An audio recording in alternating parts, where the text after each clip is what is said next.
Hello दोस्तों, आपका स्वागत एक बार फिर डॉक्टर राजेश वर्मा के यूट्यूब चैनल पर। और इस वीडियो में मैं आपके साथ चर्चा करूंगा परामर्श के प्रकार, अंग्रेजी में जिसे टाइप्स ऑफ काउंसलिंग के नाम से जानते हैं।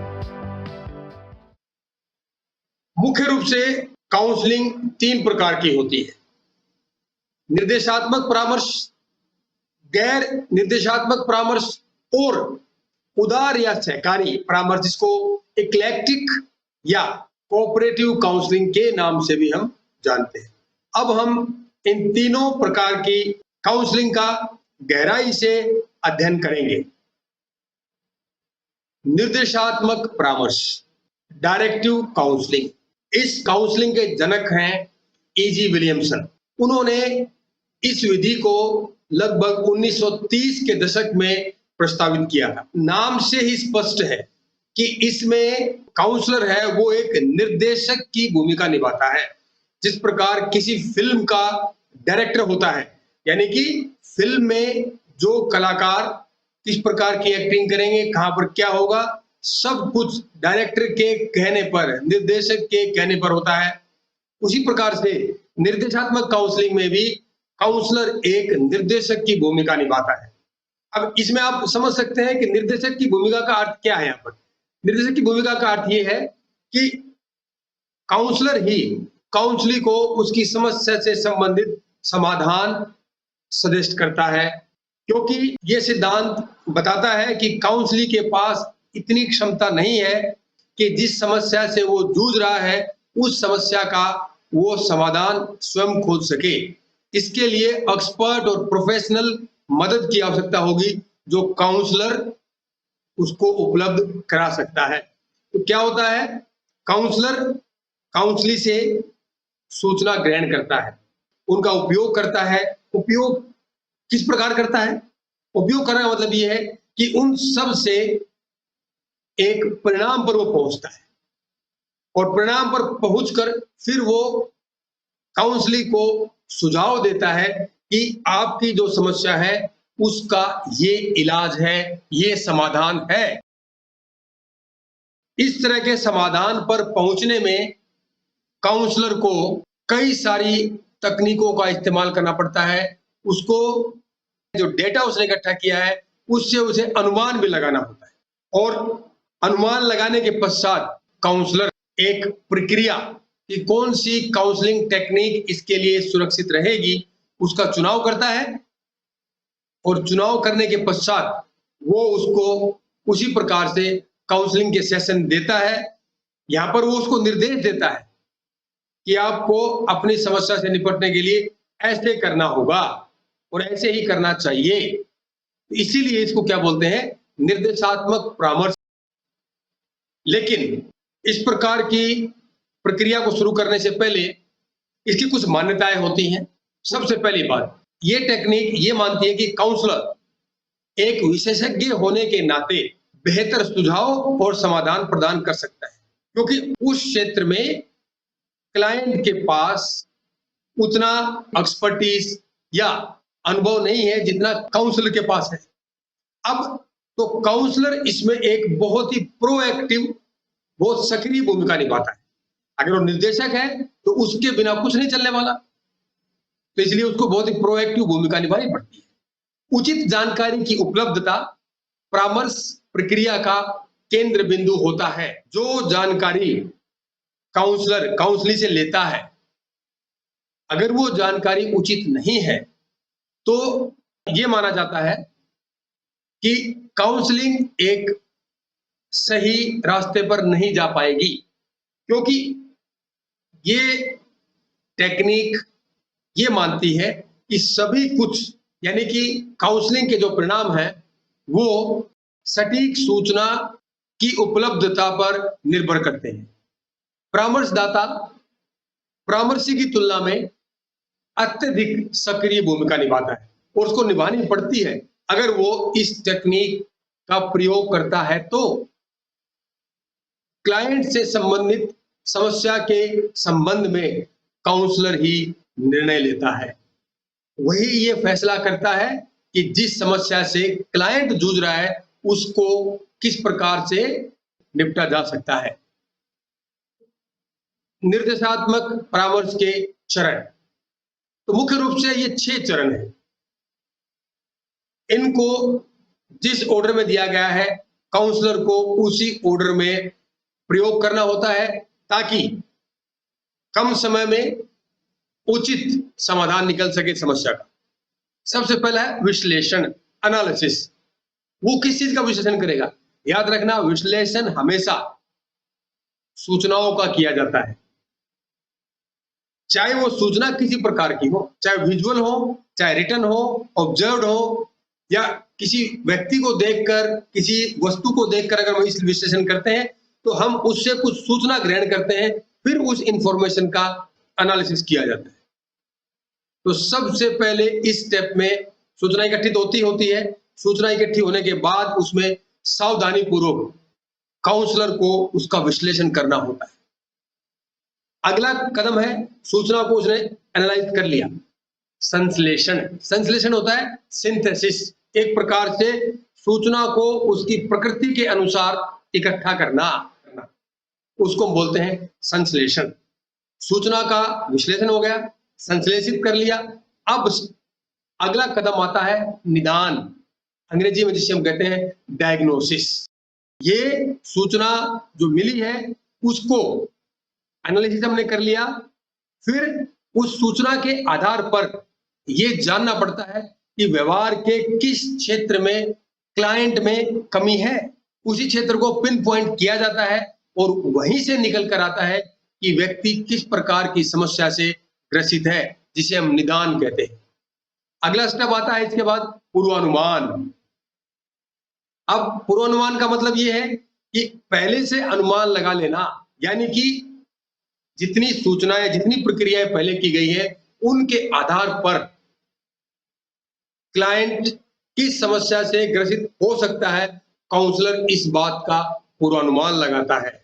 और फिर अगला स्टेप आता है जो बहुत ही महत्वपूर्ण है, काउंसलिंग टेक्निक, परामर्श देना।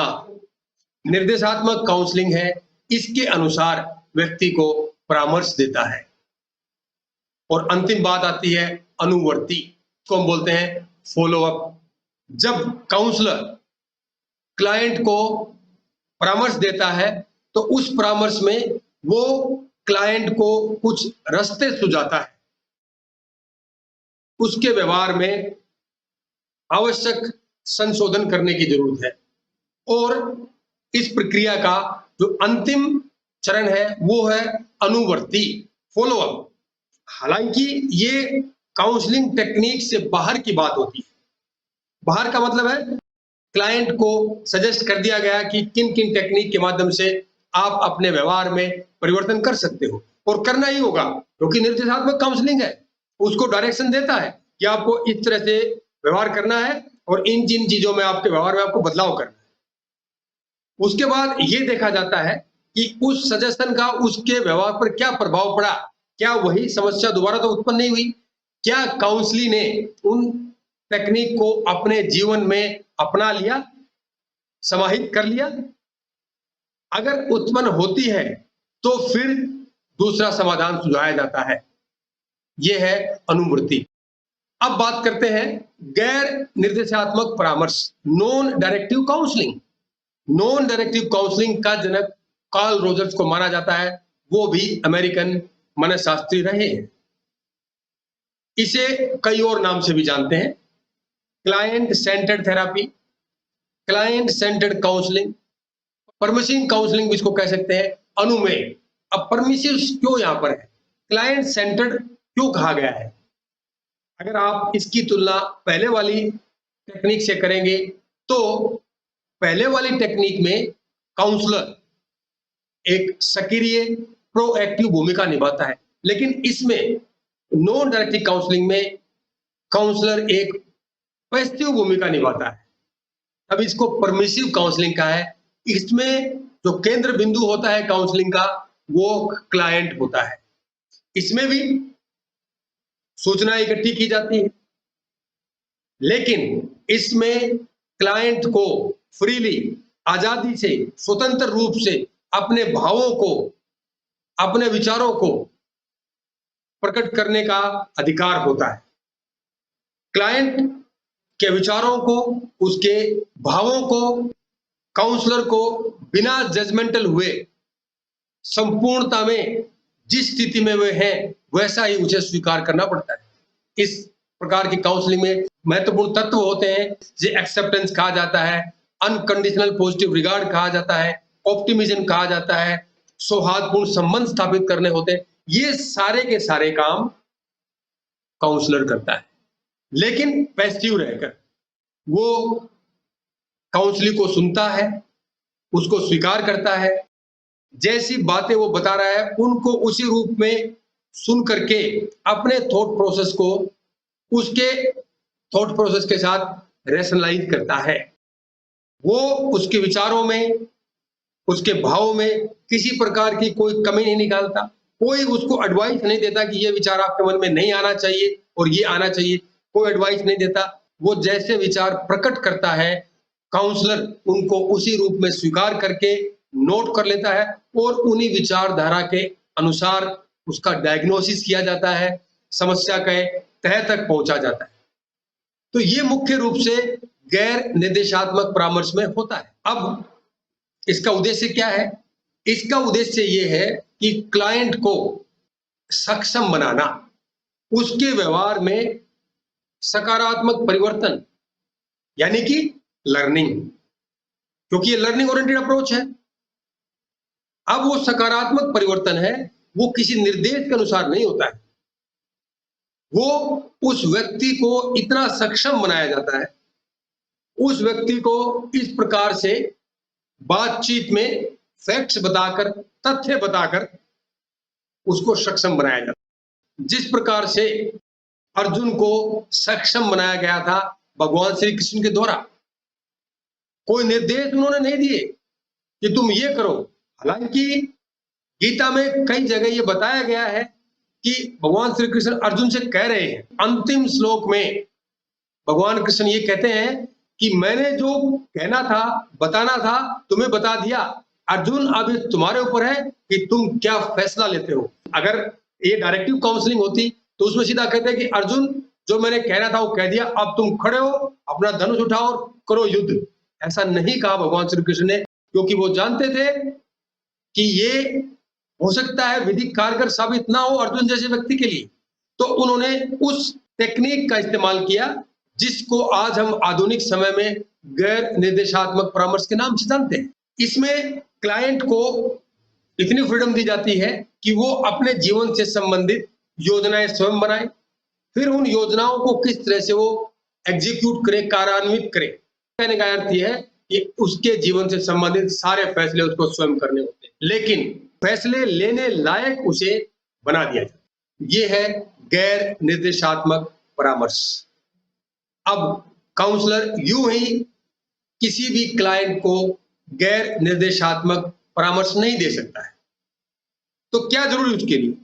क्योंकि इसकी भी कुछ अजम्पशंस हैं, कुछ मान्यताएं हैं। अगर ये कंडीशंस कह सकते हैं आप, ये मान्यताएं अगर पूरी होती है तभी जाकर के इस प्रकार की परामर्श प्रक्रिया क्लाइंट के साथ शुरू की जा सकती। इसकी प्राथमिकता परामर्शी की संपूर्ण संतुष्टि होती है। जब तक परामर्शी संपूर्णता में संतुष्ट नहीं हो जाता है कि मैं अब सक्षम हूं अपनी समस्याओं से निपटने के लिए, ये प्रक्रिया जारी रहती है। दूसरी assumption, परामर्शी को अपने जीवन से संबंधित लक्ष्यों के प्रति संवेदनशील होना और लक्ष्यों को चुनने का पूरा अधिकार होता है। उसके लक्ष्य क्या होंगे ये काउंसलर तय नहीं करता है, व्यक्ति स्वयं तय करता है। इसमें परामर्शदाता को एक पैसिव भूमिका निभानी होती है। अगर काउंसलर पैसिव रोल अदा करने के लिए तैयार है तभी वो इस प्रकार की प्रक्रिया को शुरू करे। परामर्शी को यथार्थीकरण एवं आत्मभूति तक ले जाना ही इस तकनीक का मुख्य लक्ष्य होता है। यहाँ पर एक बात मैं क्लियर करना चाहता हूँ, यथार्थीकरण का मतलब है रियलिटी का जो सिचुएशन है, सच्चाई, यथार्थ के धरातल पर ले जाकर कि ये चीज ऐसी है और आत्म अनुभूति क्या है? सेल्फ एक्चुअलाइजेशन, यानी कि जो व्यक्ति की मानसिक और शारीरिक रूप से शक्ति उसके अंदर समाहित है, उसका ऑप्टिमम इस्तेमाल, जिससे व्यक्ति अपने आप को संपूर्णता में सैटिस्फाइड अनुभव कर सके। भारतीय मूल साहित्य में इसे मोक्ष कहा गया है। बौद्ध धर्म में इसे निर्वाण कहते हैं।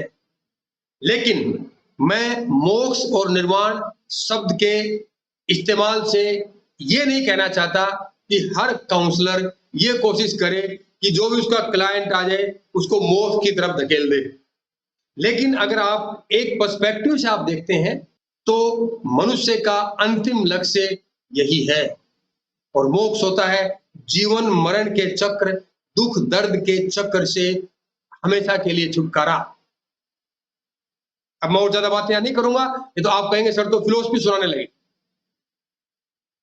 अगली की जो मान्यता है, मनुष्य की गरिमा में विश्वास, ये जो वाक्य है ये बहुत ही महत्वपूर्ण है, क्योंकि मनुष्य की गरिमा का सम्मान और उसमें विश्वास से बढ़कर कोई चीज नहीं है, क्योंकि ये पद्धति क्लाइंट सेंटर्ड होती है। तो क्लाइंट एक संपूर्ण व्यक्तित्व के रूप में स्वीकार किया जाता है।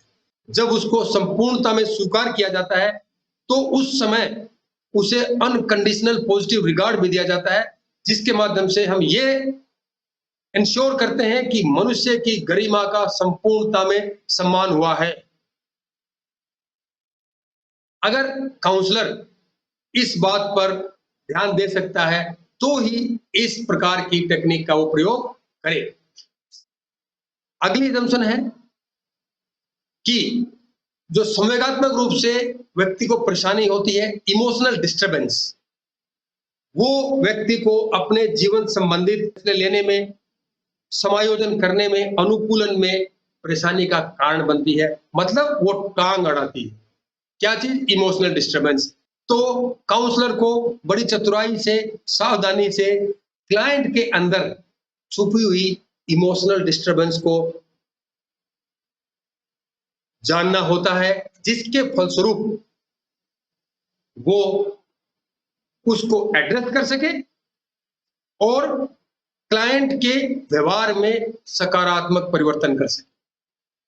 अंतिम मान्यता, काउंसलर को ये कोशिश करनी होगी और करनी चाहिए कि शीघ्रतम से शीघ्रतम उस पॉइंट पर पहुंचे जहां पर काउंसलिंग को टर्मिनेट किया जा सके। अब ये टर्मिनेशन तभी होगा जब क्लाइंट संतुष्ट होगा और क्लाइंट अपने आप को सक्षम मानने लगेगा, समझने लगेगा। लेकिन इसमें कई बार ऐसी स्थिति आती है कि क्लाइंट काउंसलर से संबंध को तोड़ना नहीं चाहता है, क्योंकि जो एक सौहार्दपूर्ण संबंध बनाया जाता है वो दो पहलू होते हैं उसके। पहला पहलू ये है कि वो पर्सनल होता है, व्यक्तिगत संबंध होता है, और दूसरा होता है प्रोफेशनल।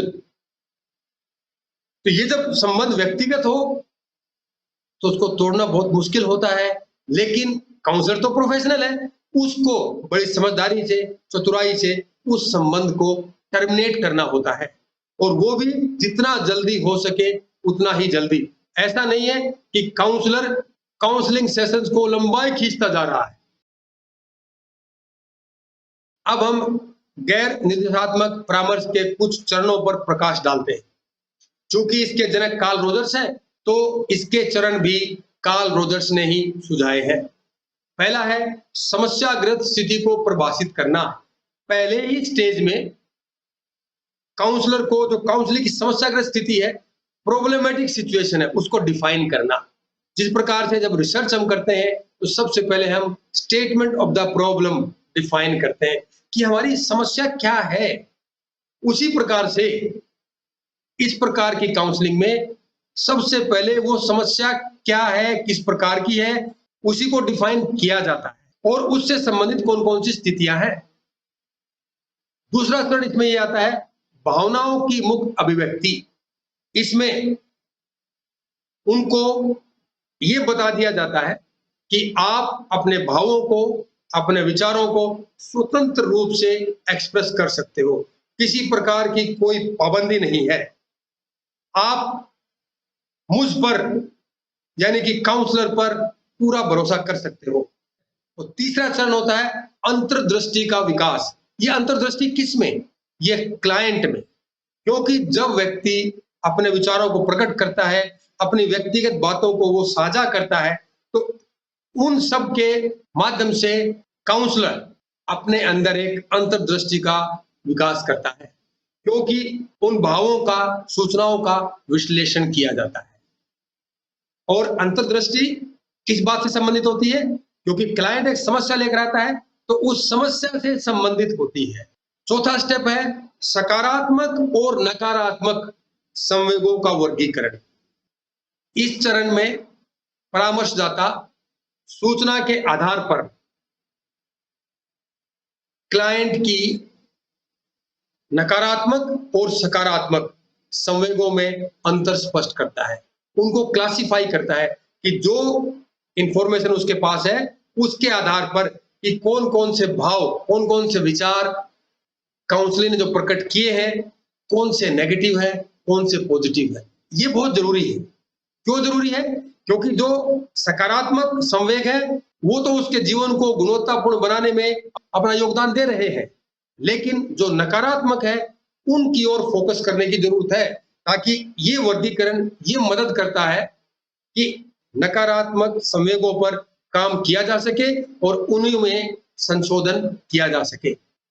अंतिम बात इसमें आती है परामर्श की स्थिति की समाप्ति, termination of the counselling process. इस समय आने पर समझदारी, चतुराई से और अपने एक्सपर्टीज की स्किल के माध्यम से काउंसलिंग टेक्निक को टर्मिनेट करना होता है। और तीसरी प्रकार की काउंसलिंग है उदार या सहकारी। इसको बोलते हैं इक्लेक्टिक और कोऑपरेटिव काउंसलिंग। ब्रेमर के अनुसार यह विभिन्न सिद्धांतों, कौन से? काउंसलिंग के जो विभिन्न थ्योरीज है उनमें से उपयुक्त प्रक्रियाओं का चयन। अब वो कौन करता है? परामर्शदाता ही करेगा, क्योंकि परामर्शी के पास तो इस बात का कोई अनुभव भी नहीं है और ना वो ऐसा कर सकता है। होता क्या है इसमें एक्चुअली, जो इक्लेक्टिक अप्रोच का मतलब यहाँ पर ये है, उदार या सहकारी का, कि जितनी सारी काउंसलिंग टेक्निक हैं उनमें से परामर्शदाता को अपने विवेक के अनुसार, याद रखना, अपने विवेक और साथ साथ में जो सूचनाएं क्लाइंट से ग्रहण की गई है उनके आधार पर यह उसे फैसला करना होता है कि इस क्लाइंट के लिए कौन सी काउंसलिंग थेरेपी सर्वश्रेष्ठ साबित होगी। थॉर्न भी ये बात कहते हैं कि जो उपलब्ध जितने भी काउंसलिंग के सिद्धांत हैं उनमें से जो सर्वश्रेष्ठ सिद्धांत काउंसलर को लगता है कि इस सिद्धांत से काउंसलर की समस्या को एड्रेस किया जा सकता है, उसी को चुना जाता है। इसमें एक और बात है, एज ए होल एक काउंसलिंग टेक्निक को नहीं अपनाया जाता। मान लिया जाए कुछ चीजें डायरेक्टिव काउंसलिंग से ले ली, कुछ नॉन डायरेक्टिव से ले ली, कुछ दूसरी टेक्निक से ले ली, इस तरह से लेकर एक कस्टम मेड परामर्श तकनीक विकसित की जाती है। और वो किस आधार पर की जाती है? सूचनाओं के आधार पर और परामर्शी की समस्या के आधार। और इसमें स्थिति अनुसार काउंसलर अपनी भूमिका निभाता है, ना तो बहुत ज्यादा एक्टिव होता है और ना ही बहुत ज्यादा वो पैसिव होता है। जहां जरूरत होती है एक्टिव होने की, एक्टिव हो जाएगा, यानी कि निर्देश देने की जरूरत हो तो काउंसलिंग को निर्देश देगा। और जहां जरूरत होती है बिल्कुल पैसिव रहकर बैठकर आराम से सुनने की, तो आराम से सुनेगा, मतलब वो पैसिव रहेगा। और इस टेक्निक में मनोचिकित्सा जो शब्द है उसकी जगह वो कहते हैं कि बेटर है साइकोथेरेपी की जगह मनोशास्त्रीय केस हैंडलिंग, यानी कि साइकोलॉजिकल केस हैंडलिंग कहा जाए, क्योंकि जो क्लाइंट है वो एक मनोशास्त्रीय समस्या लेकर आता है और उनके विचार में जो साइकोलॉजिकल केस हैंडलिंग शब्द है ये ज्यादा व्यापक है। ये क्लाइंट को एक संपूर्णता में प्रदर्शित करता है, एक्सप्रेस करता है। जो ये टेक्निक है इक्लेक्टिक, इसके कुछ उद्देश्य होते हैं। पहला उद्देश्य है अपवृद्धि को रोकना। ये अपवृद्धि क्या है? कि जो समस्या क्लाइंट लेकर आया है वो और ज्यादा एग्रीवेट ना हो, और ज्यादा ना बढ़े। दूसरा उद्देश्य ये है कि उन कारकों की पहचान करना जिनके कारण व्यक्ति के अंदर ये समस्या उत्पन्न हुई है, जिसे हम अंग्रेजी में एटियोलॉजिकल कॉजेस कहते हैं। तीसरा उद्देश्य है इक्लेक्टिक अप्रोच का व्यक्ति के व्यक्तित्व विकास में योगदान, मीन्स उसके संपूर्ण व्यक्तित्व में विकास में कंट्रीब्यूट करना। और चौथा उद्देश्य व्यक्ति के क्लाइंट के संवेगों को व्यक्त करने और स्पष्ट रूप से समझने में मदद करना, क्योंकि जो क्लाइंट समस्या लेकर आया है, कई बार ऐसा होता है कि क्लाइंट अपने संवेगों को सही से एक्सप्रेस नहीं कर पाता, वो अपनी बातों को बता ही नहीं पाता है। जब वो अपने बारे में अपनी बातों को सही से नहीं बता पाएगा, कई कारणों से होता है ये, तो काउंसलर समस्या की तह तक नहीं पहुंच पाता है, तो उसमें भी उसकी मदद करना। जो अगला ऑब्जेक्टिव है, द्वंद्व जो मानसिक रूप से कॉन्फ्लिक्ट्स व्यक्ति के अंदर उत्पन्न हो गए हैं या जो मानसिक विसंगतियां उत्पन्न हो गई हैं, उनके समाधान में व्यक्ति की मदद करना। मतलब मुख्य रूप से बात यही है कि जो काउंसलिंग टेक्निक है, जो उसके मेंटल कॉन्फ्लिक्ट्स हैं, जो मेंटल परेशानियां उसको उत्पन्न हो रही है, उन सब के समाधान में मदद करना, उनका समाधान नहीं करना। याद रखना, समाधान नहीं किया जाता है, उसकी हेल्प की जाती है कि वो समाधान स्वयं खोजे। अगली बहुत ही महत्वपूर्ण बात है, क्लाइंट को ये अनुभव कराना, ये महसूस कराना कि जो चीज बदली नहीं जा सकती है, उसको बदलने की कोशिश नहीं करना। और जो कष्ट आपको हो गया है, जो परेशानी आपको हो गई है, उसको आपको स्वयं ही बियर करना होगा।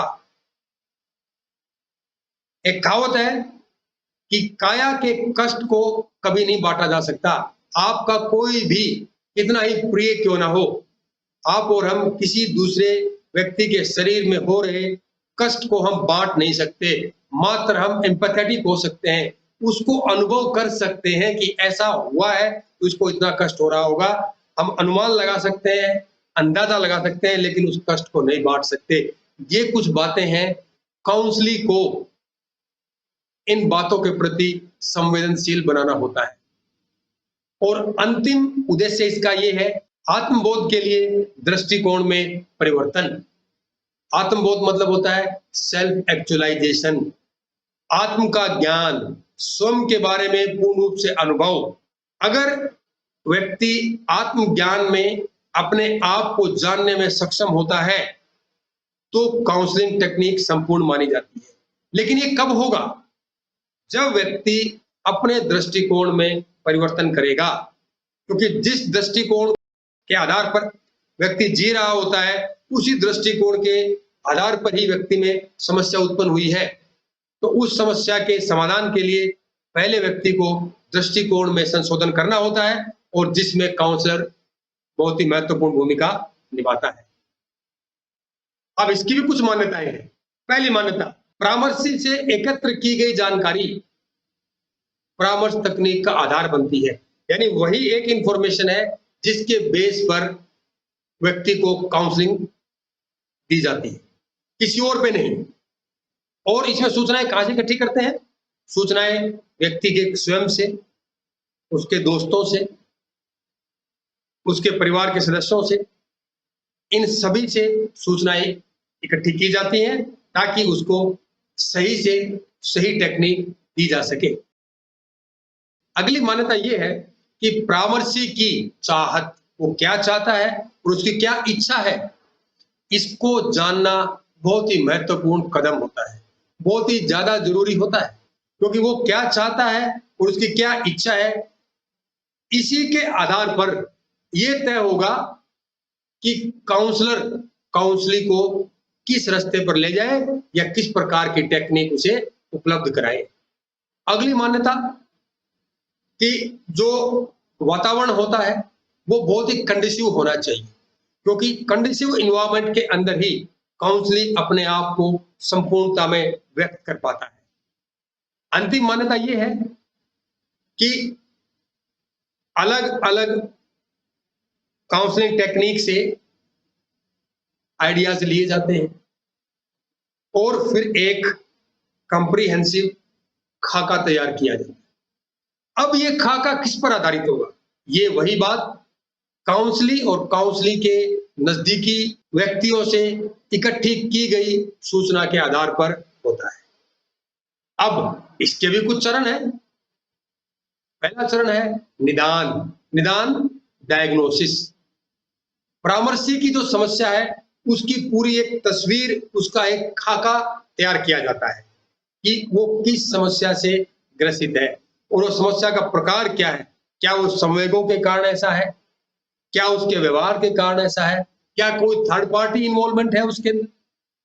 ये सारा एक खाका तैयार किया। उसके बाद तैयारी की जाती है। तैयारी का मतलब ये है कि जो परामर्शी है उसकी क्या क्या स्ट्रेंथ है, क्या क्या वीकनेस है, इनके बारे में पूर्ण रूप से जाना जाता है, क्योंकि स्ट्रेंथ पर भी जोर दिया जाता है और वीकनेसेस पर भी जोर दिया जाता है काउंसलिंग में। तीसरा है सटीक कारणों का पता लगाना कि जो व्यक्ति में कुछ समस्या उत्पन्न हुई है उसके पीछे कारण क्या है। क्या कोई उसके आंतरिक कारण है, क्या कोई बाहरी कारण है, क्या इन दोनों का मिश्रण है। उन कारणों को पूर्ण रूप से जाना जाता है। अगला है विधि का चयन। जब ये सारी चीजें उसके पास हो, इसके पास, काउंसलर के पास, तो वो एप्रोप्रिएट कस्टम मेड विधि को डिजाइन करता है। अलग अलग विधियों से अलग अलग टेक्निक्स को सिलेक्ट करता है, उनको सिंथेसिस करता है और फिर एक कस्टम मेड विधि डिजाइन की जाती है काउंसलिंग के लिए। उसके बाद मूल्यांकन किसका? अरे जो विधि कस्टमाइज की है, जो चयन किया है जिस विधि का, उसका मूल्यांकन होता है। क्या वो विधि काउंसलिंग की समस्या को एड्रेस करने में सफल हो पाएगी, क्या वो इतनी कारगर है? तो उसका इवैल्यूएशन होता है, मूल्यांकन होता है। ऐसा नहीं है कि जो विधि चुन ली तुरंत अप्लाई कर दी, बाद में पता चला रिजल्ट ही कुछ और आए हैं। अगला स्टेप है इसमें डेटा का वैज्ञानिक विश्लेषण और परिणामों का मूल्यांकन। विधि के मूल्यांकन के बाद विश्लेषण का चरण आता है। इस चरण में डेटा का साइंटिफिक एनालिसिस होता है और परिणामों का मूल्यांकन होता है। इस विधि में अंतिम जो स्टेप है, जो सभी में है, वो है टर्मिनेशन ऑफ काउंसलिंग। ये काउंसलर के विवेक पर आधारित होता है। दोस्तों, ये मेरे संदर्भ। अगर आप परामर्श की इन तीनों विधियों को बहुत ही गहराई से जानना चाहते हैं तो आप इन रेफरेंसेस को रेफर कर सकते हैं। और अगली हमारी परिचर्चा होगी, वो होगी स्वस्थ मनोशास्त्र का अर्थ। दोस्तों, वीडियो अच्छी लगती है, वीडियो के कंटेंट्स अच्छे लगते हैं तो औरों को बताएं। इसमें कुछ कमी लगती है तो मुझे बताएं। आप मुझे कमेंट बॉक्स में कमेंट लिख सकते हैं या फिर आप मुझे ईमेल कर सकते हैं। मेरी ईमेल आईडी है vermasujit@yahoo.com। तब तक के लिए दोस्तों विदा दीजिए। नमस्कार।